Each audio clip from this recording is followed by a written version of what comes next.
It is a second day of riding in Bartang Valley, and I'm teaming up with Roberto from Texas, who bought a brand new KTM 1290, never rode off-road before in America, and now shipped it to Central Asia specifically to ride Bartang Valley. Oh, Pretty crazy. And then we've got Frederick, which is a German guy who is 73, rides a beta motorbike, has some complications, and yeah, we'll see how it goes. Are you alright? Yeah. It just kicked me to this side. Yeah, I had exactly the same. Wait 2 seconds. Alright. No, that's not. I can do the steering, wait. 1, 2. Yeah, that's it. Alright. Oh. Yeah. I had exactly the same in the swamp. Yeah, my tires aren't really that great in the mud. And it's really slippery. Yeah. You can see where it kicked me. Yeah. You have it? No. No.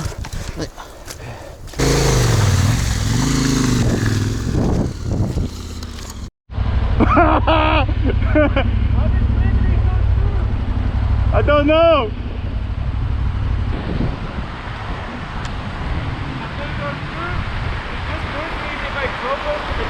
Yeah.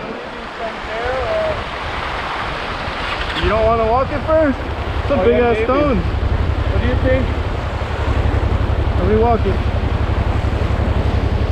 What do you think? There's a big one right here. Got it. It's got some current to it. I'll try to make it slowly. Hey, is my GoPro clean? No, it's not clean. Wait. Okay, now it's good. Yeah. Am I recording? Is it recording? Yeah, it's recording. Okay. Alright. Alright. Woo! My turn.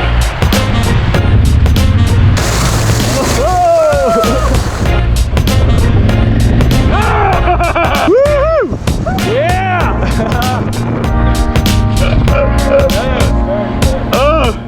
That was fun. That wasn't actually too bad. No, but Once you do it fast, it's like suddenly, no, it's not too bad. But suddenly, there's a lot of water and it looks scary. Then yeah. I mean, it is scary if you see it. It's like, huh?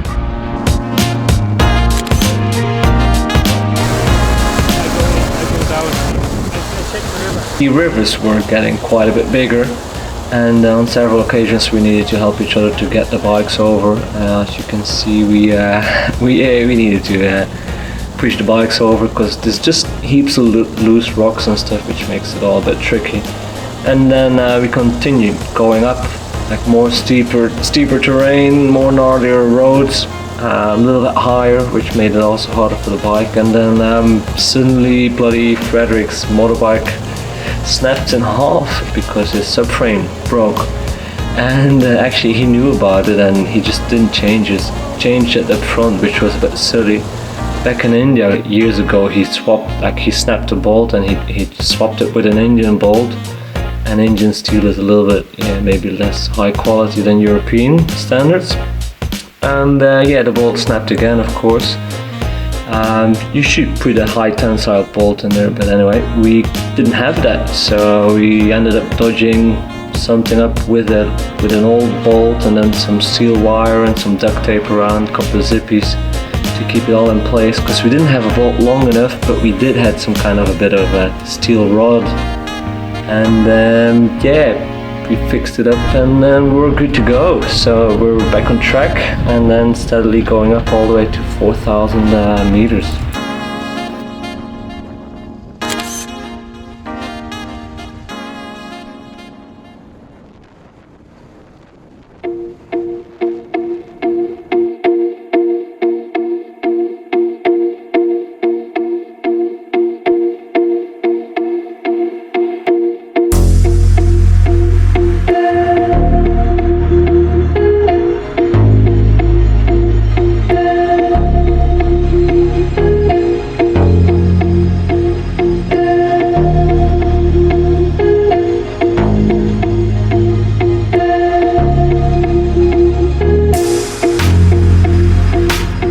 Frederick was he was a little bit underprepared, I reckon. He didn't have any satellite phone or beacon, like personal emergency beacon. He was just not at all prepared to go. I got it! That was a little rough corner for me. It is, yeah. I didn't have a lot of power, so I needed to like go fast because otherwise I don't have the power. So it's also scary. Oh wow! It's crazy. Alright, let's do this.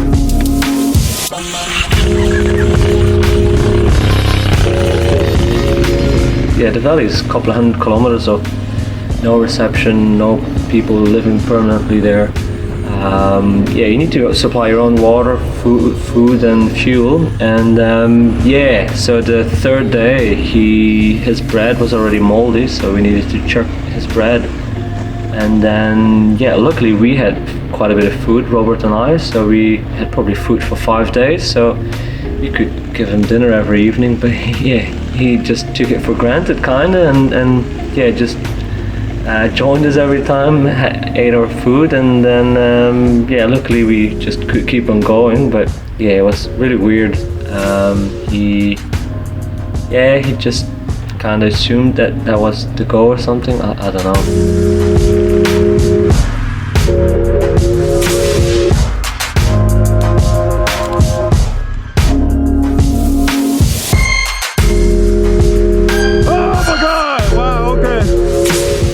We continued going up all the way to the altiplano, or like the plateau, which is on about 4,000 meters. And Roberto and I are getting a little bit frustrated. Frederick was going really slow, and he said to us suddenly, "Oh, by the way, I've got a heart disease. If my heart kind of stops beating, then you just need to give me a couple of hard slaps on the back. I've had it before, it should be fine." And we were a bit surprised what he said. He's like, yeah, no, it's all good. I went to the doctor and he gave me some pills or something. But yeah, we just didn't know anything about it, and he said that a couple of days in the valley. So yeah, it was kind of weird.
And then we finally make some good progress. The rivers are way smaller because we left the main valley, and it was a bit of a gnarly road, but we were pretty good going. And then arriving at the plateau, we set up camp and just enjoyed the amazing sunset and made some dinner.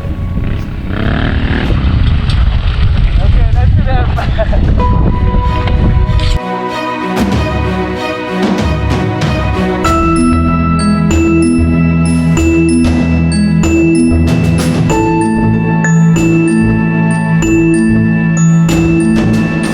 Having slept at the plateau, we wake up and we prepare for the last section of Bartang Valley, which is supposed to be a fairly easy one, joining back the Pamir highway. But in the morning, Frederick was feeling really bad, and then he was saying that his heart was going like 60 beats per minute, and then suddenly like 120 beats per minute, and he was just feeling really buggered. So yeah, we said just have a bit of a rest. But there were no trees, so we needed to make a bit of shelter behind his bike, and we rolled open his tent and he could just lay on his tarp. And he was resting on the ground, and he's saying like, oh, my heart is, yeah, it's going so fast. And then suddenly like it swapped and was going 60 beats per minute. A couple of seconds later again 120, even more. So yeah, we were really concerned. Nobody had reception, and we were thinking about pressing our emergency beacon, but like we don't even know if help would come, because the valley was so remote, and by the time somebody would come there, it would be days later. There was no way back either, or there was not a possibility, because we didn't have enough fuel and food to go back. So the only way actually was going forward, but that was going to a mountain pass of more than 4,300 meters.